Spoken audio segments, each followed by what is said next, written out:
Magandang umaga mula sa Pag-asa Weather Forecasting Center. Ito ng ating update sa magiging tayo ng panahon sa susunod na 24 oras.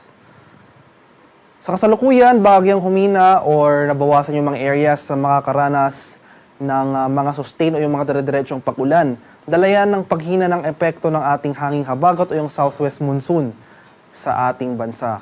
Kaya for the next 24 hours, buong bansa, including Metro Manila, makakaranas tayo ng mainit at malinsangang panahon. Generally, fair weather conditions. So, ibig sabihin po ng fair weather, mainit na panahon na ating mararanasan, ngunit hindi pa rin natin tinatanggal yung posibilidad ng late afternoon to evening ng mga rain showers or thunderstorms.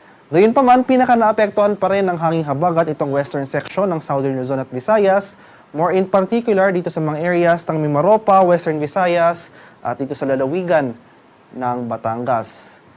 And for the next 3 to 5 days, since inaasahan nga natin or hindi natin tinatanggal yung posibilidad na magiging offshore yung mga pag-ulan na dala ng habagat, so posibleng hindi umabot yung mga pag-ulan na dala ng southwest monsoon sa ating bansa, ay magpapatuloy itong generally fair weather conditions sa malaking bahagi ng kapuluan, pero mataas pa rin yung tsansa ng thunderstorm activity pagsapit ng hapon hanggang sa gabi.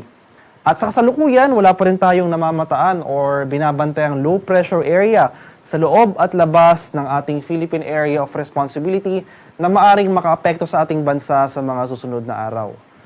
At para naman sa magiging lagay ng ating panahon ngayong araw dito sa Luzon, buong Luzon including Metro Manila makakaranas ng generally fair weather conditions for the next 24 hours. Asahan pa rin pero natin yung mga tsansa ng isolated rain showers or thunderstorms pagsapit ng hapon hanggang sa gabi.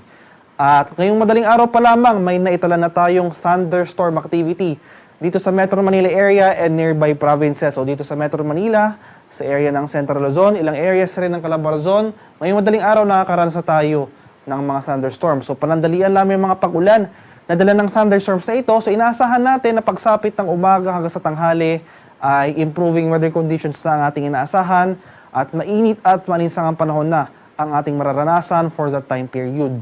Ngunit pagsapit ng late afternoon to evening, ay posibleng muling mga pamumuo ng thunderstorm clouds na posibleng muling magdulot ng mga malalakas at panandaliang buhos ng ulan.